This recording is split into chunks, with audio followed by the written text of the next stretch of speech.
Ah, there's a little fella. That shadow? Yep, that's the chick.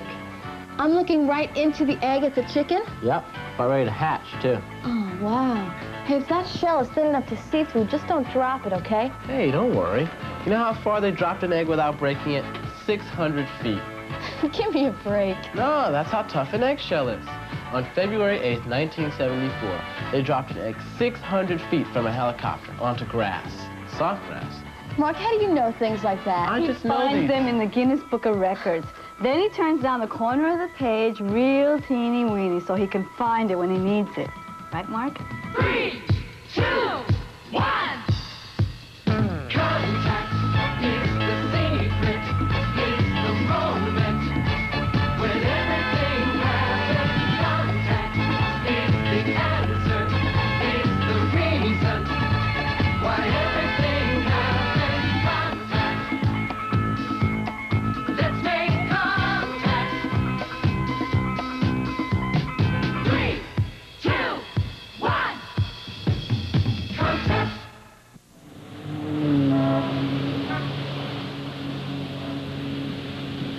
You know, it's moments like this that we realize we don't just live on a surface. The surface is under something, the atmosphere. Now, the atmosphere, it protects us from too much sun, carries our weather, and provides the air we breathe and hovers over us. And we're going to take a look at the atmosphere today, and I might as well tell you right now we have a pet name for it out here. Smog.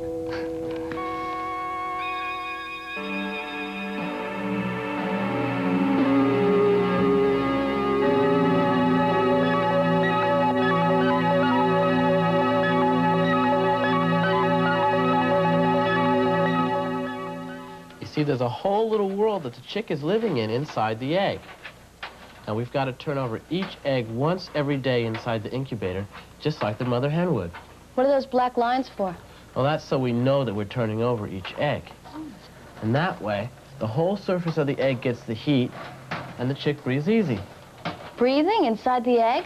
How? Where does it get any air? Through the shell, right, Mark? Right. Okay, I mean, I can see through it, but breathe through it?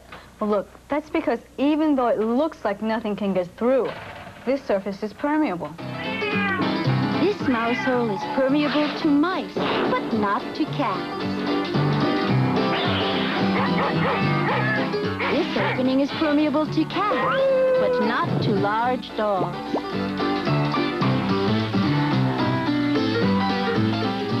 An eggshell is permeable to gases, but not to water.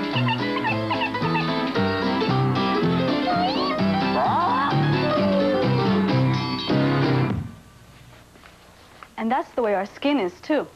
Like an eggshell? Your skin, maybe, not mine, I hope. No, I mean that our skin is permeable. That's how come we perspire, which is how our bodies adjust to the atmosphere around us. You know, that's why you have to be really careful how you cover your body surface. You can't go outside in the cold in just your skin, right? Right. But if you get too wrapped up, you're going to sweat inside your clothes. Then the sweat will evaporate and you'll get chilled. And that can be real trouble, especially on a mountaintop. Can I take my jacket off? Yeah, hang on for a minute here, Paul. Get your coat on. I thought it'd be really, really cold up here with the snow and everything, but it's not. And the sun shining, it's like a great big mirror. See, and that sun hits the snow and comes right back off at you, and you get double sun. You get sun from the back and sun from the front. Can you grab my knapsack? Yeah, hang on. Let me get Ricky one. Most people who have trouble in the mountains or in the woods from weather do so because they get wet. But if you don't get wet from snow or rain, you can get wet from just perspiration. People will work so hard, and their clothes will get filled with sweat. And then it's nightfall, say, and they decide to stop, and their clothes are all wet, you see, and that water starts evaporating out of those clothes, and that just cools them right off. They have no way to get warm. So it's best that when you feel yourself getting warm, to take off whatever you have Exactly. extra. Hey, how come you're wearing that vest in here? I'm a little chilly, plus my hands are cold. Yeah? So warm them up the incubator. That's a good idea. Hey, there's something else I want to know about the surfaces of these eggs. Some of them are white and some are brown. Does it make any difference? Not much. No more difference than it makes between our skins. Like I was telling Trini the other day. Ah, you got me. Mark, you let yourself be gotten. Hey, Trini, look at the difference in our skin color. You know what makes that difference? Well, I never really thought about it. What? Well, it's actually all the same color, just different amounts. It would be more accurate to say that mine is darker than yours or yours is lighter than mine. Oh, sure. You mean the pigment in our skin cells. Both our skin cells. The only difference is that I have less in mine and you have more in yours. And it's not just for color, right? Right. It's for protection against too much sun. The melanin in our skin cells helps cut out ultraviolet rays. Melanin, what's that? Well, that's a pigment that's in everybody's skin. You see, way back, my ancestors probably lived where there was a lot of sun, which is why I have more melanin in my skin. You still have melanin in yours for some protection against the sun. And that can increase. What happens when you stay in the sun for a long time? Well, if I stay out too long, I'll burn. But if I'm careful, I can get a really nice tan. Right. And that tan is an increase in melanin in your skin cells. The only difference between our skin is that I start off with more melanin, therefore I can't sunburn as easy. Is that the only difference between our skin? Except for that, I guess your skin works the same as mine. There's still something else I want to know. I'm not the Eggman, Lise. You delivered these. No, really, it's not about their surfaces, it's about their shape. I mean, why are they all just egg-shaped? No, why not round, like a bubble? Yeah, but first, why is a bubble round?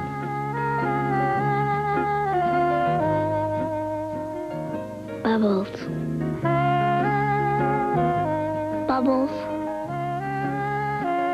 Bubbles are fun.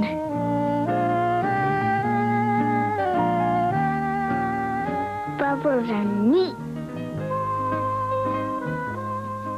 Bubbles pop. You can see lots of bubbles when you wash clothes or dishes. You can make them by blowing through a straw, too. But I guess really they're kind of useless. Not really. Why? Bubbles actually are used in lots of things. Really? Like what? Well, how about ice cream? Ice cream? Yeah, bubbles of air in ice cream make it soft and smooth. Without them, it would be hard as ice. And what's soda without bubbles in it? That's right. Yeast makes gas bubbles in bread dough, so the bread rises and it's fluffy, not tough. Shaving foam is full of millions and millions of tiny bubbles. That's what makes it creamy, I guess. Some kinds of insulation used for keeping homes warm in winter are made by blowing bubbles into plastic. Do animals ever use bubbles? Yes, some insects do. The praying mantis makes an egg case out of bubble-filled foam. And there's a kind of spider that takes a bubble of air with it when it goes underwater for breathing. Very clever. Yes, indeed.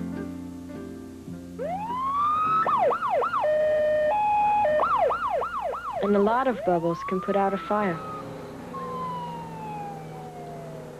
That's a really big fire. Some kinds of fires are really hard to put out with just water. Doesn't work. Yeah, the water won't put it out. Now watch. They're going to try and put it out with a fire-preventing foam.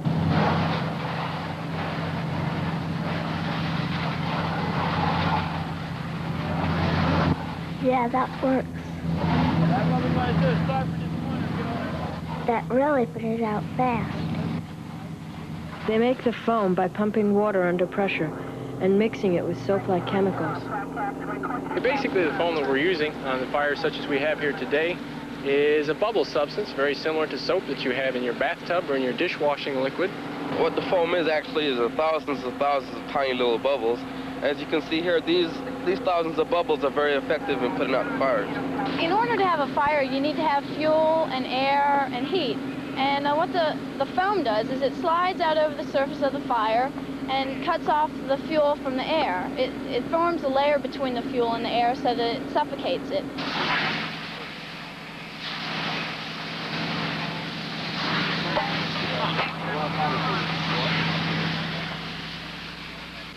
Look, they're going to try it again.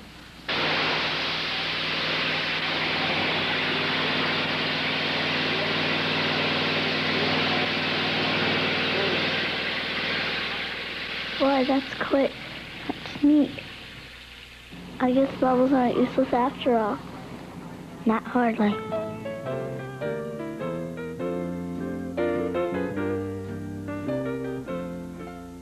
From here on, I will respect bubbles.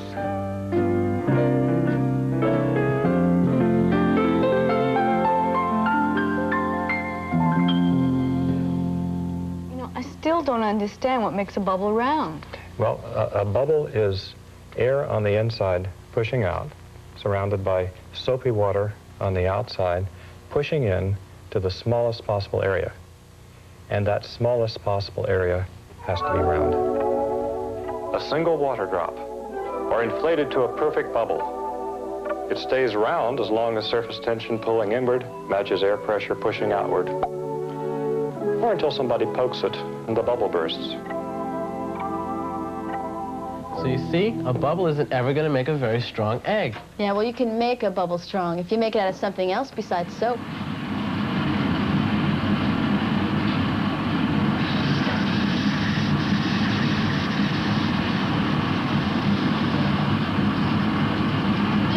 It's not as easy as it looks. I was killing myself, and that's all I got. Well, you're doing fine. It's just that the glass started to cool off and become hard.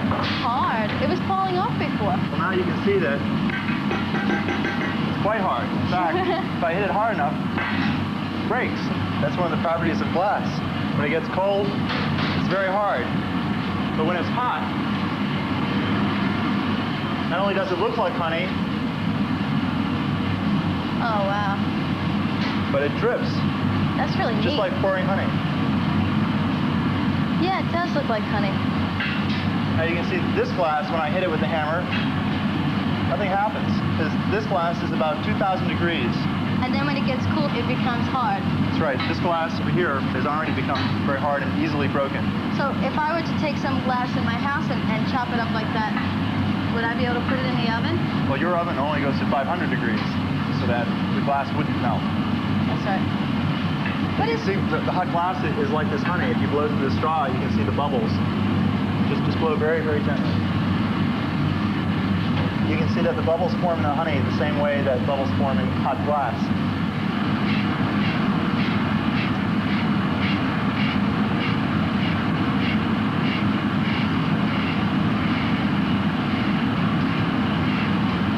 When you blow a bubble, how come it always comes out round? Because there's an equal pressure exerted on all sides of the interior of the bubble. So that forms a sphere when you're blowing. You couldn't get a square bubble? What if you had a square straw? No, it would still make a round bubble.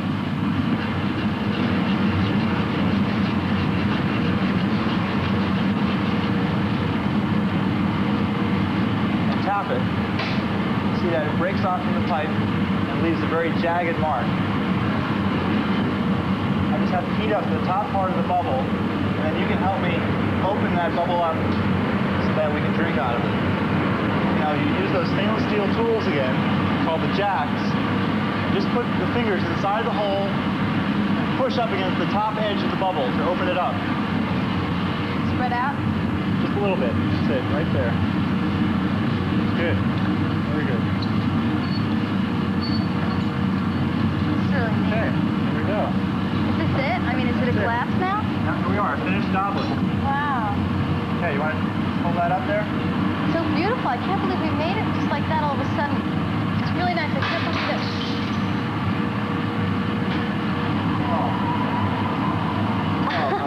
I can't believe I did that. It was so pretty after all that work. I'm sorry. Yeah, well, so am I. well, at least we could just pick it up and put it back in the fire and start all over again. Yeah, that's one thing we've learned today. Right? Always melt the glass back down. Glass is very easily recyclable. That's good. So you see, your bubble broke too. Well, that's just because I was careless. Yeah. Well, sometimes you wonder if any surface is really solid. I mean, you think that the Earth would be permanent, stay the way it is, right? But its surface keeps right on shifting and breaking up all the time.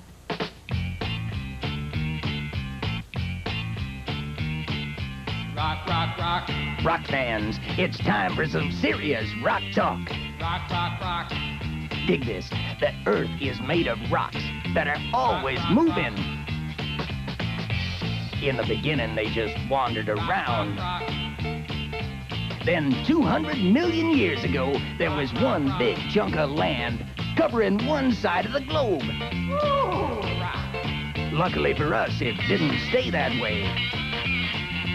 Rockin' and rollin', ebbin' and flowin', till we have the world we know today. But don't worry, the world is still rockin' and rollin'. Rock falls, volcanoes erupt, earthquakes and whole countries rockin' and reelin' up and down. Oceans close up, mountains grow. So rock fans, just remember, one day if things keep moving like they are, people in LA will be able to shake hands with their friends in San Francisco without leaving home. Sunbathers in southern France will have nothing but a puddle to paddle in. Africa will have its very own ocean. Yeah. Really rockin', huh? Yeah. Well, I've been to where it's actually doing a little boogieing, or about to, out in Hawaii. How do you know then when there's going to be an eruption, and how soon before it happens do you know? Months and months before an eruption occurs, this mountain will swell up like a balloon filling with air, so that the very ground surface that you're standing on can rise up as much as 6 feet preceding a big eruption. Now, sometimes only a few hours before the lava breaks out, strong earthquake activity will start. And what the scientists are looking for is a very special type of earthquake caused by magma moving underground. What's magma? It's liquid rock. It's rock that hasn't yet cooled and hardened to form the stone that we see on the surface here today. I've seen it erupt out of the ground before, and it looks just like tomato soup. You were there? Well, I was there. What was it like? Was it red then? Lava had already started to erupt in the forest area about a half a mile away, and we could see these fountains of red lava shooting up above the trees hundreds of feet. They go that high? They can go as high as 1,900 feet. Was it really scary? Yeah, it was pretty steamy. Okay, that's big action, I grant you that. But take any surface, the littlest things in the world, and you find they get pretty hairy, especially when you get down to their size. I mean, get in close and start across a leaf sometimes. Sure, you got everything. Little tiny surfaces that you have to use your big microscopes to look at, or even big huge surfaces that you have to look at from the moon. But what I still want to know is, why is this surface of a plain old ordinary egg, why is it egg-shaped? I mean, the yolk is round, right, like a bubble? So then why is the rest of the egg any different? That's because the egg has a lot of very special surfaces. They're on the yolk, and that's what makes the shape. They get put on right after the yolk appears inside the chicken, and that's how you get an egg.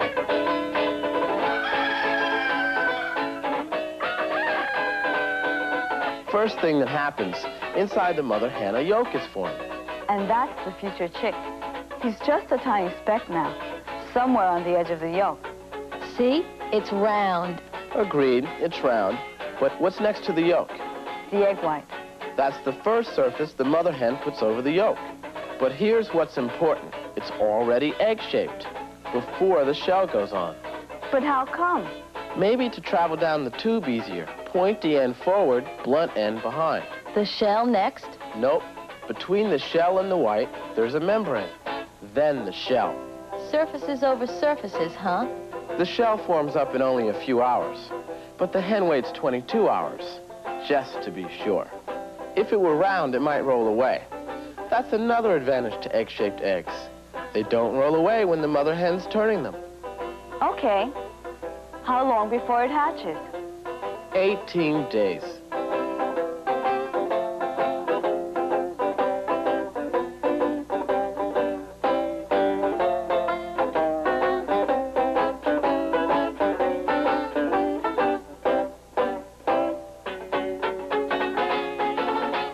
The shell is very strong. They say that holding it in the palm of your hand, you can't break it with the pressure of your hand. That's from the outside. But from the inside, the blunt end makes a nice pocket for air. And it also makes the best escape hatch for the chick to work his way round and emerge from his space capsule.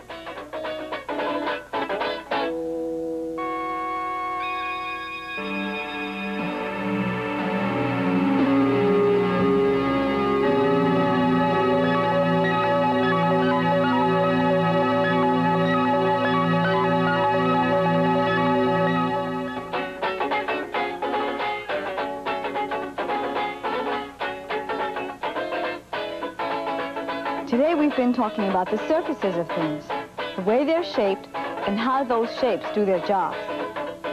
The surfaces that protect, letting some things through, but keeping others out. And how the surface of the earth is formed. Ooh, what a soft surface. Oh, yeah. Hey, what's that red stuff on its back? It's just a little blood that's from the egg. There's blood inside the egg? Yeah, but it's nothing to worry about. These guys have hardly any shape at all yet. Just little balls of fuzz. Yeah. Can I hold them, Mort? Okay, as long as you understand what you're holding. I mean, that's going to grow up to be feathers to keep an egg warm. That's the chicken's way of making more eggs.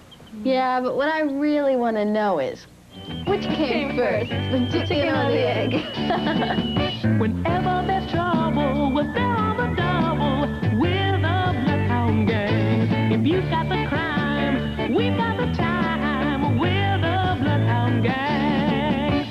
Be sure to watch next time when 321 Contact brings you the exciting adventures of the Bloodhound Gang.